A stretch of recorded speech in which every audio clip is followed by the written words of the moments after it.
Hi, this is Crystal from daughtersofthecreator.com, and I'm continuing through my book, Seriously God. And I'm looking at the last chapter, day 3. Is Jesus ignoring me? And the verse is Matthew 15:23. But he did not answer her a word. This is a situation where Jesus was going throughout the land, healing people of their diseases and delivering people who have been oppressed by the enemy. And a Canaanite woman who was not Jewish came up to him and cried out to Jesus, heal her daughter who was being vexed by a demon.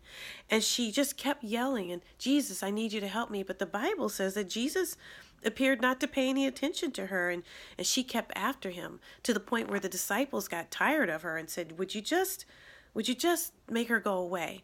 And Jesus said to her, I was sent only to the lost sheep of the house of Israel. And the Bible says she fell on her knees and begged for mercy. And then he said, hey, it's not fair to take the food that's meant for the children and feed it to the dogs. But then she came back and she said, even the dogs eat the crumbs that fall off the table. And Jesus was amazed at her faith and said, you know what? Your daughter's going to be healed. Your daughter's healed. And the thing is, we look at her and we know that Jesus could have answered her prayer right then. He could have been like, I'm tired of her too. Look, your daughter's healed. Go away.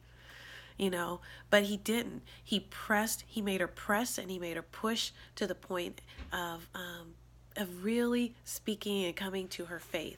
And I believe that God does the same things to us.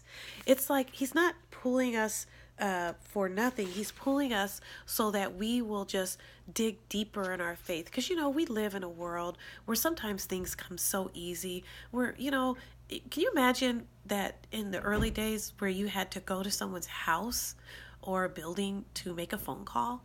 Right now, we could be almost any place in the world and make a phone call with a phone in our pocket.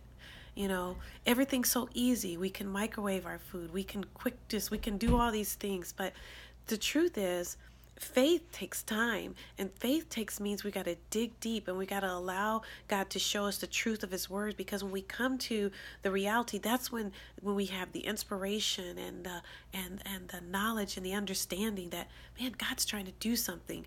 So it's not necessarily it's not at all that God was not listening. Obviously, he could physically hear her, but he was allowing her to get to that place where she had to dig deep in her faith.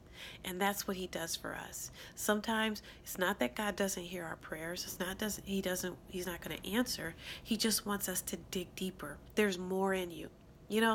Have you ever been on a team, or maybe even watched a team on TV, where a player who has that potential and has that talent, and they're doing good, but they're not doing as good as they really could be? And there's that coach that just keeps pushing and keeps pushing and keeps pushing that team until they make it to where they need to be. That's just worldly. That's just what the flesh can do. Imagine what it could be like spiritually if God's saying, yeah, I could just give this to you right away, just when you ask me. But instead, I want you to dig in my word. I want you to pray. I want you to know what it means to fast. I want you to know what it means to really intercede for others. And then you begin to see a deeper side of faith. Well, this is Crystal from daughtersofthecreator.com, and I just want you to know Jesus is not ignoring you. He just wants you to grow. And just ask him, Lord, increase my patience and my discernment in this matter. God bless you, and have an awesome day. Bye for now.